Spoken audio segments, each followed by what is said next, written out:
Hi friends, welcome back to our channel. Please like, share and subscribe. ఎలా ఉన్నారండి? అందరూ బాగున్నారా? సో టుడే వీడియో అనగాష్టమి వ్రతం అండి. మీలో ఎంతమందికి తెలుసు ఈ వ్రతం గురించి? తెలిస్తే ఒక కామెంట్ చేయండి. అండ్ మేము కూడా ఫస్ట్ టైం వింటున్నాం ఈ వ్రతం గురించి. కానీ అక్కడ చెప్పారండి ఈ వ్రతం చాలా పవర్ఫుల్ అండ్ శక్తివంతమైంది అని చెప్పేసి. అండ్ మీలో ఎంతమందికి తెలుసు గురుదత్త స్వామీజీ ఆశ్రమం? అంటే ఇది కర్ణాటకలో ఉంటుందని విన్నాను. అక్కడ ఇక్కడ మా ఫ్యామిలీ ఫ్రెండ్ మూర్తి గారు ఉన్నారు. వాళ్ళ వైఫ్ గిరిజ గారు అక్కడ సేవ చేస్తూ ఉంటారు. సో, తను ఎవ్రీ సమ్మర్‌లో అంటే ఇక్కడికి తాంజానియాకొస్తారు. వాళ్ళ ఫ్యామిలీ మెంబర్ ఇక్కడే ఉంటారు. సో, ఇక్కడికొచ్చినప్పుడు ఇక్కడికి మన తెలుగు వాళ్ళ చేత ఈ వ్రతం చేపిస్తూ ఉంటారు. అండ్ ఈ ఇయర్ అందరి చేత చేపిచ్చాలని జెప్పేసి సామూహికంగా మా అందరి చేత చేపిచ్చారు వ్రతం. చాలా జరిగిందండి వ్రతం అయితే. అండ్ పవర్‌ఫుల్ అంట కూడా వ్రతం కూడా. నాకు తెలిసి మీ పెద్దవాళ్ళకి ఐడియా ఉంటుంది. తెలియని వాళ్ళు వాళ్ళని అడగండి చెప్తారు. ఆ రోజు అందరూ వ్రతం హ్యాపీగా చేసుకొని స్వామివారి బ్లెస్సింగ్స్ తీసుకున్నామండి. సో, ఈ వ్రతం మొత్తాన్ని అండ్ అక్కడ ఆ రోజు జరిగిన పూజ మొత్తాన్ని వీడియోలో తీసాము. సో, వీడియో ఎండ్ వరకు వాచ్ చేసి మీరు కూడా స్వామి బ్లెస్సింగ్స్ తీసుకోవాలని కోరుకుంటున్నాము. అండ్ ఎండ్‌లో లైక్ చేయండి. ఓం సర్వమంత్ర స్వరూపాయ నమః. ఓం సర్వయంత్ర స్వరూపిణే నమః. ఓం సర్వైశ్వర్యప్రదాయినే నమః. ఓం సర్వపల్లవరూపిణే నమః. ఓం శివాయ నమః. ఓం ఉపనిషద్వేద్యాయ నమః. ఓం దత్తాయ నమః. ఓం వైకుంఠవాసినే నమః. ఓం శంఖచక్రగదాశూలధారిణే నమః. ఓం వేణునాదే నమః. ఓం దుష్ట సంహారకాయ నమః. ఓం శిష్ట సంపాలకాయ నమః. ఓం నారాయణాయ నమః. ఓం అస్త్రధరాయ నమః. ఓం చిద్రూపిణే నమః. ఓం సర్వతంత్రాత్మకాయ నమః. ఓం ప్రజ్ఞారూపాయ నమః. ఓం ఆనందరూపిణే నమః. ఓం బ్రహ్మరూపిణే నమః. ఓం మహావాక్య ప్రబోధాయ నమః. సకల లోకౌక సంచారాయ నమః. ఓం సకల దేవోగ వశీకృతకరాయ నమః. ఓం కుటుంబ వృద్ధిదాయ నమః. ఓం గుణపానకతోషిణే నమః. ఓం పంచకర్జాయ సుప్రీతాయ నమః. ఓం కందఫలాగినే నమః. ఓం సద్గురవే నమః. ఓం శ్రీమద్దత్తాత్రేయాయ నమః. ఇది శ్రీ అనఘాస్వామి అష్టోత్తర శతనామ పూజ సమర్పయామి.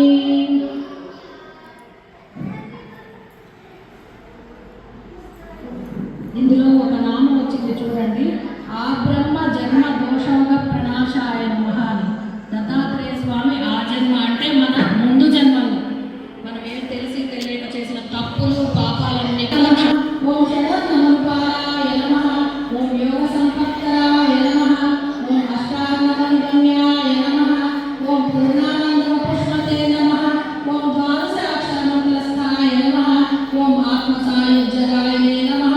ఓం షోడశానందస్థాయ నమః. ఓం శ్రీ సచ్చిదానందశాలినే నమః. ఓం దత్తాత్రేయాయ నమః. ఓం హరయే నమః. ఓం కృష్ణాయ నమః.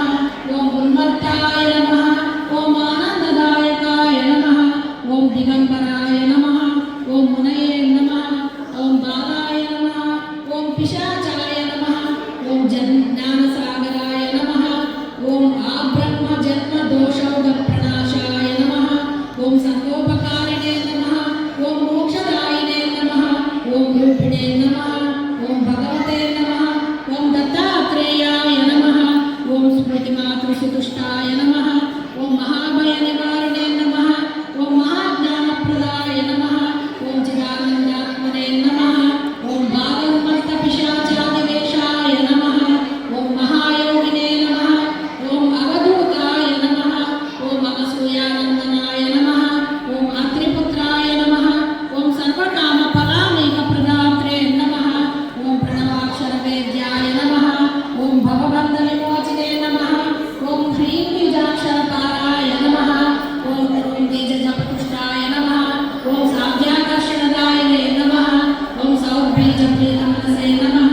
ఓం వనత్సంక్షోభహారిణే నమః. ఓం వైబీజపరిపుష్టాయ నమః. ఓం వాక్ప్రదాయ నమః. ఓం క్లీం బీజ సంపాస్యాయ నమః. ఓం త్రిజగద్వశ్యకారిణే నమః. ఓం శ్రీ ఉపాసనతుష్టాయ నమః.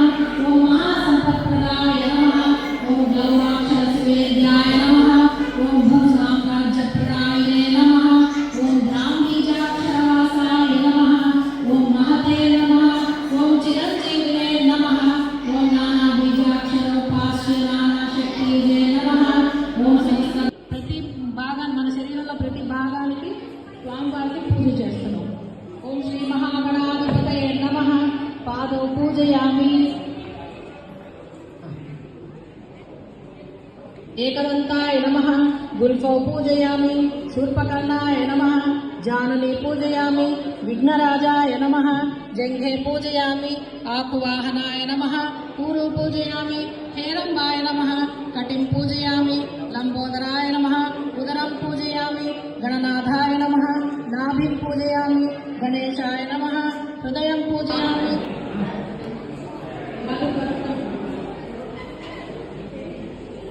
कवि क्षीर समायुक्तं मध्वा देव समन्वितं मधुपर्कं नमोस्ते। ओम श्री महागणाधिपतये नमः। मधुपर्कं समर्पयामि।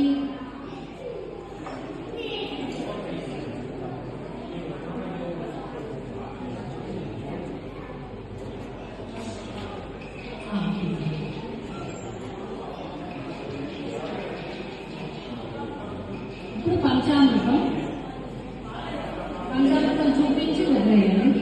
స్నానం పంచామృతైదేవ గృహాణ గణనాయక అనాథనాన సర్వజ్ఞ గీర్వాణ గణపూజిత. ఓం శ్రీ మహాగణాధిపతయే నమః. పంచామృత స్నానం సమర్పయామి.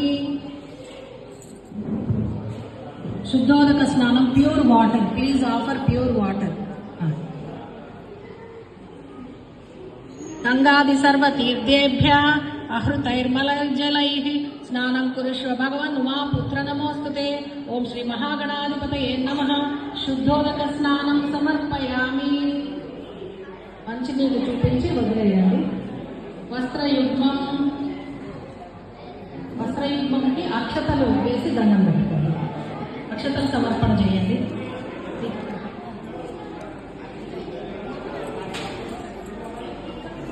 రెండు కలిపి పెట్టండి.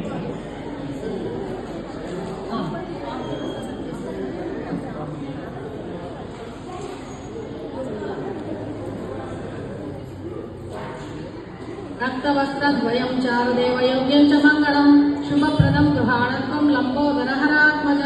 ఓం శ్రీ మహాగణాధిపతయే నమః.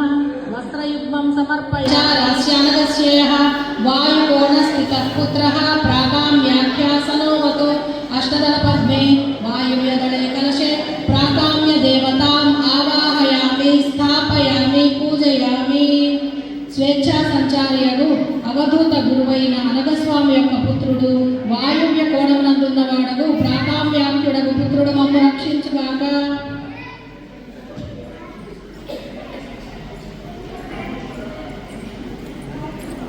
Next number 5 left hand side. సర్వాపిశాయితాన్ దేవస్య అనగస్య జగద్గురోః ఖ్యాపయన్ దక్షభాగస్థః ఈషిత్వాక్యస్సనోవతు. అష్టదళ పద్మే దేవస్య దక్షిణభాగస్థదళే కలశే ఈషిత్వ దేవతాం ఆవాహయామి స్థాపయామి పూజయామి. జగద్గురువారుడగు పుత్రుడు మమ్ము రక్షించుగాక. నెక్స్ట్ వెనక వైపు మధ్య కలశం. కామావసాయిత విజ్ఞోహ్యనగస్యామ్యరక్షవ పశ్చాద్భాగస్థితః పుత్రః కమనీయస్సనోవతు. అష్టదళ పద్మే దేవస్య పశ్చాద్భాగస్థదళే కలశే కామావసాయితాఖ్య దేవతాం ఆవాహయామి స్థాపయామి పూజయామి. అంగరక్షకుని వలె అనగస్వామి వెనుక భాగంలో నిలిచి ఉన్న కామావసాయిత నామధేయుడు పుత్రుడు మిగిలి చక్కని వాడు మమ్ము రక్షించుగాక. ఇప్పుడు 8 నంబర్స్.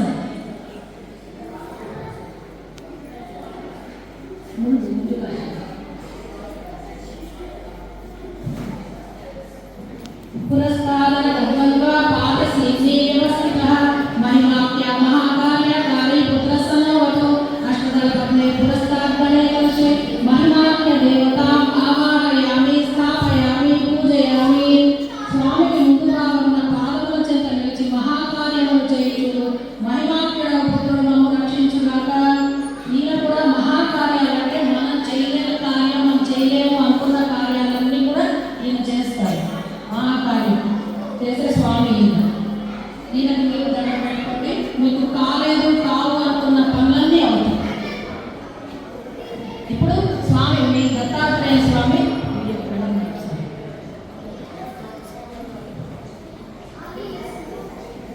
మీకు హ్యాండ్ సైడ్ దత్తాత్రేయ స్వామి, అనగా స్వామి అని రాసింది. ఇన్ మిడిల్ మధ్యలో అండి, యంత్రం మధ్యలో. ఏవం తత్సుత భ్రాజ గలాష్టక శిశోభినః కర్ణికాయాం పంకజస్య కవితాయాం మహాగుణైః సమాసీనః ప్రశాంతాత్మా కృపాభినరాత్మయః దత్తాత్రేయో గురు విష్ణుః ప్రవేశాత్మా సనోవతు అష్టదళ పద్మే మధ్యే కర్ణికాయాం ప్రధాన కలశే శ్రీమదనగస్వామినమావాహయామి స్థాపయామి పూజయామి. దత్తాత్రేయ స్వామి గురించి మీ అందరికీ తెలుసు. మంచి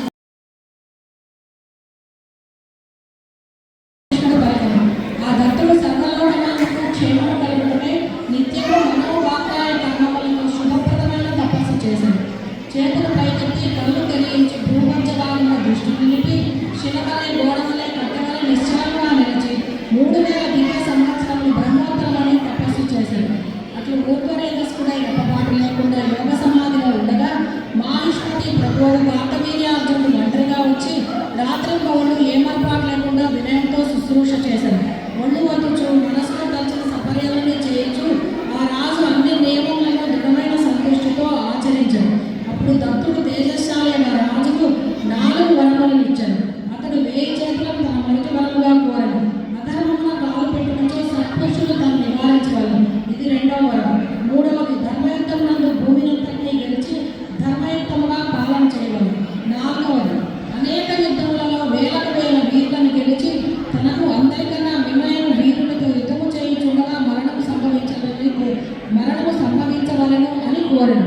అప్పుడు ప్రసన్నుడైన ఆ భక్తుడు రాజులకు రాజ్యము విపులము యోగ విద్యను అనుగ్రహించాడు. అష్టసిద్ధి సమన్వితమైన సప్తద్వీపాధిపత్యమును గొప్పదైన చక్రవర్తిత్వము దత్తుడు అనుగ్రహించాడు. యోగ శక్తిచే రథ గజ తురగ ప్రధానాధీనుడై ప్రాదుర్భవించాడు. ధర్మరాజా, సప్తద్వీపముల యందు ఎల్లడలా 10,000 యజ్ఞములు చేసి ప్రసన్న భావంచే విశేషముగా భూమి దక్షిణలు ఇచ్చి ఋత్వికులను బ్రాహ్మణులను సంతోషపరచను. అట్టి ఆ రాజసింహుని మహిమను చూసి నారదుడు ఒకానొక గంధర్వుడు ఒక యజ్ఞమున ఇట్లు గానం చేశాడు. లోకంలో ఇతర రాజుల యజ్ఞముల్లో కానీ తపస్సులో కానీ పరాక్రమంలో కానీ విద్యలో కానీ కార్తవీర్యునికి సాటిరారు. అతడు కత్తిపట్టి చేతికి చర్మం తగుల్చుకుని ధనుసు దాల్చి యోగ విద్యచే ఆకాశంలో గడ్డవలే సంచరించుచు సప్తద్వీపములకు అందరికీ అనంత దూరమున కనిపించింది. అట్లా రాజు మహిమాన్వితుడై ప్రజలను ధర్మ మార్గమున 40,000 సంవత్సరములు పరిపాలించారు. సముద్రం వరకు గల భూమి కంతటికి అక్కడే చక్రవర్తి అయిన పశుపాలుడు క్షేత్రపాలుడైన స్వయముగా వానలు కురిపించుడిచే అక్కడే అతడు 1000 చేతులతో సముద్రంలో అల్లకల్లోలం చేయగా పాతాళమున రాక్షసులు చేష్టలుడికి అడిగి పడి ఉంది. చేతులతో సముద్రంలో కల్లోల పెట్టగా ఆ మహా తరంగములకు తిమింగలను ఉన్న పెద్ద పెద్ద జంతువులు నశించుచుండెను. అతడు రావణుని లొంగదీసి మాహిష్మతి నడవున బంధించాడు. ఓ ధర్మరాజా, యోగాచార్యుడు అనరస్వామి వల్లనే కార్తవీర్యార్జునుడు ఇంతటి వాడయ్యాడు. 3వ ఖండం. ఇట్లు వరములు పొందిన కార్తవీర్య యోగిచే ఈ అనగాష్టమి వ్రతము లోకమున ప్రచారం చేయబడింది. అఘము అనగా పాపం. అది 3 విధములు. 3 విధముల పాపములను నశింపజేయడం కనుక దత్తుడు అనగుడు అంటాడు. ఆ అనగుని అష్టైశ్వర్యములను ఈ వ్రత విధానమున పూజించగలరు. అణిమ, లఘిమ, ప్రాప్తి, ప్రాకామ్యము, మహిమ, ఈశిత్వము, వశిత్వము, కర్మాసాయతము, ఈ 8 యోగ సిద్ధుల అష్టైశ్వర్యములు. ఇవే మోక్ష లక్షణములు. ఈ అష్టైశ్వర్యములు జనుల విశ్వాసం కొరకే దత్తులకు పుత్రులై జన్మించింది. ఎవరిని భక్తితో సేవించినచో పాపములు పోవును. ఎవడి జగత్తునంతా పాపరహితం చేయగలడో అతడే అనగుడు. అనగత్వమే ప్రాణంగా అనగా విష్ణువు యొక్క అంశతో అవతరించిన బ్రహ్మర్షియే దత్తుడు. కార్తవీర్యుడు ధర్మరాజు పలికాడు. శ్రీకృష్ణ, కార్తవీర్యార్జునుడు ఈ వ్రతమును ఏ విధానంలో ఏ నియమములతో చేశాను, ఏ కాలంలో ఏ రోజున ఈ వ్రతం చేయవలనో నాకు చెప్పు. శ్రీకృష్ణుడు పలికాడు.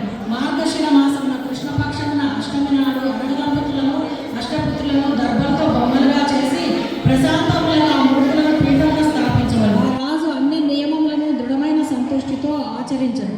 అప్పుడు దత్తుడు తేజస్శాలి అయిన రాజుకు 4 వరములను ఇచ్చాడు. అతడు 1000 చేతులను తన మొదటి వరముగా కోరాను. అధర్మమున కాలు పెట్టినచో సత్పురుషులు తను నివారించగలరు. ఇది 2వ వరం. 3వది ధర్మయుద్ధమునందు భూమినంతటినీ గెలిచి ధర్మయుక్తముగా పాలన చేయవలను. 4వది అనేక యుద్ధములలో వేలకు వేల వీరులను గెలిచి లేచి తనకు అందరికన్నా మిన్నయగు వీరులతో యుద్ధము చేయుచుండగా మరణము సంభవించవలను అని కోరెను. అప్పుడు ప్రసన్నుడైన ఆ దత్తుడు రాజునకు రాజ్యమును విపులమగు యోగ విద్యను అనుగ్రహించను. అష్టసిద్ధి సమన్వితమైన సప్తద్వీపాధిపత్యమును గొప్పదైన చక్రవర్తిత్వమును దత్తుడు అనుగ్రహించను. యోగ శక్తిచే రథ గజ తురగ పదాగాతీతుడై ప్రాదుర్భవించను. ఓ ధర్మరాజా, సప్తద్వీపముల ఎందు ఎల్లడలా 10,000 యజ్ఞములు చేసి ప్రసన్న భావంచే విశేషముగా భూరి దక్షిణలు ఇచ్చి ఋత్వికులను బ్రాహ్మణులను సంతోషపరచను. అట్టి ఆ రాజసింహుని మహిమను చూసి నారదుడు ఒకానొక గంధర్వుడు ఒక యజ్ఞమున ఇట్లు గానం చేశాను. లోకములో ఇతర రాజుల యజ్ఞముల్లో కానీ, తపస్సులో కానీ, పరాక్రమంలో కానీ, విద్యలో కానీ కార్తవీర్యునికి సాటిరారు. అతడు కత్తిపట్టి చేతికి చర్మము తగుల్చుకుని ధనుస్సు దాల్చి యోగ విద్యచే ఆకాశములో గద్దవలై సంచరించుచు సప్తద్వీపములను అందరికీ అలంత దూరమున కనిపించింది. అట్లా రాజు మహిమాన్వితుడై ప్రజలను ధర్మ మార్గమున 40,000 సంవత్సరములు పరిపాలించను. సముద్రం వరకు గల భూమికంతటికి అతడే చక్రవర్తి అయిన. పశుపాలుడు క్షేత్రపాలుడు అయ్యను. స్వయముగా వానలు కురిపించుడిచే అతడే మేఘుడయ్యను. అతడు తన మనుషులతో నాగరాజ కర్కోటకుని పట్టి తెప్పించి తన పట్టణమున నిలిపాను. ఒకప్పుడు వర్షాకాలమున సముద్ర పత్ని నర్మదలో క్రీడించుచు మదోన్మత్తుడై ఆ నదిని వెనుకకు ప్రవహించినట్లు చేశాను. అప్పుడు నీటి ఒరిపిడిచే విలాసం అట్లు వారు అనగ దంపతులు నివసించుచుండే ఆశ్రమము గల వింధ్యా పర్వతము వరకు వచ్చింది. ఆ దేవతలు శరణార్థులై అనగా దంపతుల దగ్గర చేరి దేవతలు పలికిరి, దేవదేవ జగన్నాథ శంఖ చక్ర గదాధర జంబదైత్యునిచే ఓడిపోయి నిన్ను శరణుదొచ్చిన మా అమ్మ కాపాడము. ఓ బ్రహ్మర్షి, నీ భక్తులకు దేవతలకు నీ పాదపద్మముల కన్నా వేరే గతి లేదు కావున నిన్ను ఆశ్రయించిన మమ్మ రక్షించుమని వేడను. అప్పుడు అనగ భగవానుడు వాళ్ళ దీనాలాపములను విని అనగాదేవికి విలాసముగా సంజ్ఞ చేశాను. పిమ్మట దేవతలందరినీ ఆశ్రమంలోనికి పంపి మీరు ఇచ్చట నిర్భయముగా ఉండురు అని పలికను. వారును అంగీకరించింది. అంతలో రాక్షసులు ఆయుధములు విసురుకొనొచ్చు విలాసవతి ఆకారంలో ఉన్న అనగాదేవిని చూసి ఈ విచ్చలవిడి మునిపత్నిని పట్టుకొనుడు, పూలు పండ్లు మొదలగు కానుకలిండు అని పలికిరి. అంతలో వారి ఐశ్వర్య లక్ష్మి వారి నెత్తికెక్కను. దత్తుడు వారిని తన ధ్యానాగ్ని నేత్రం చూడగా క్షణములో వారు కాలిపోయిరు, అనగా సారహీనులైరు. దత్త ప్రభావం చే తేజోహీనులు, అనగాదేవి ప్రభావం చే లక్ష్మీహీనులు అయిన ఆ రాక్షసులు దేవతలను పట్టి నరకసాగిరి. విష్ణులు కరణములు శూలములు పరిగలు త్రిశూలములు మున్నగ ఆయుధములతో దేవతలు ఇట్లు తమను నరుకుచూ ఉండగా రాక్షసులు నిశ్చేష్టులై ఏడుపులు పెడబబ్బలు సాగించురు. దేవతలు మునిపటి వలె తమ రాజ్యములను పొందిరి. ఇట్లు దేవతలంతటి వారే దేవర్షిగా దత్తుని మహిమను అనుభవించురు. ద్వితీయ ఖండం. శ్రీకృష్ణుడు పలికెను, ఆ దత్తుడు సర్వలోకములకు క్షేమము కలుగుటకై నిత్యము మనోవాక్కాయ కర్మములతో శుభప్రదమైన తపస్సు చేశాను. చేతులు పైకెత్తి కళ్ళు తెరించి భూమధ్య భాగమున దృష్టి నిలిపి శిలవలే గోడవలే కట్టెవలే నిశ్చలముగా నిలిచి 3000 దివ్య సంవత్సరములు బ్రహ్మోత్తరమనే తపస్సు చేశాను. అట్లు ఊర్ధ్వరేతస్కుడై రెప్పపాటు లేకుండా యోగ సమాధిలో ఉండగా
right.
I told my husband, I looked at all the paintings at the Radha Mandapam, all the great musicians' paintings were there. Then I said, maybe we can give one Tiruvallur painting, which was not there. Otherwise, so many paintings were there. And he said, why we should give somebody from Tamil Nadu? Why not from Karnataka? I said, okay, let us see what Swamiji will say. Then they called us inside. We went inside. And Swamiji said, Ma Soumya, we are having so many musicians paintings. For a very long time I am thinking, I want Tiruvallur's painting. So then,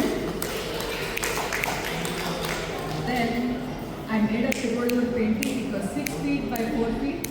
When you go to Nadamandapam, you can see that is done by me. And one more time, it was, I had a dream of Swamiji. He was walking out of a huge sun in my dream. This rope of sun, and from there he is coming out. Then I don't know if you all know Prasad and Pramod. So we will be always in touch with Prasad and Pramodji. So my husband called and told him, see, Swamiji was in Soumya's dream. He walked out from a sun. Then they told us, please come for the 60th birthday of Swamiji.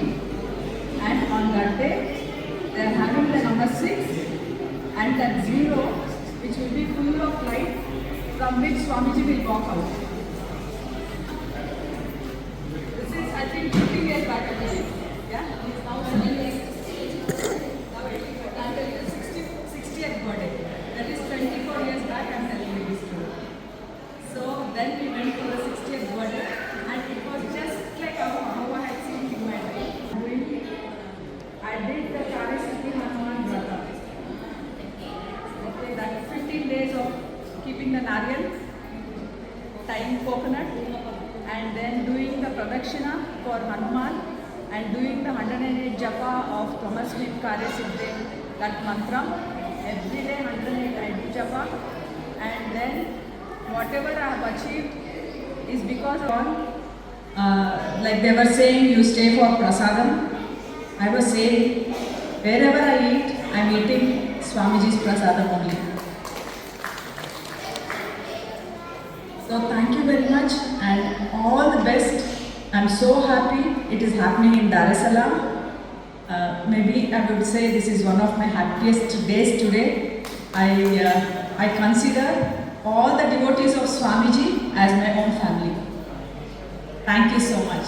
And I'm going to tell Prasad this. I'm going to call him and tell that I was here and I was very happy to meet you all. Thank you.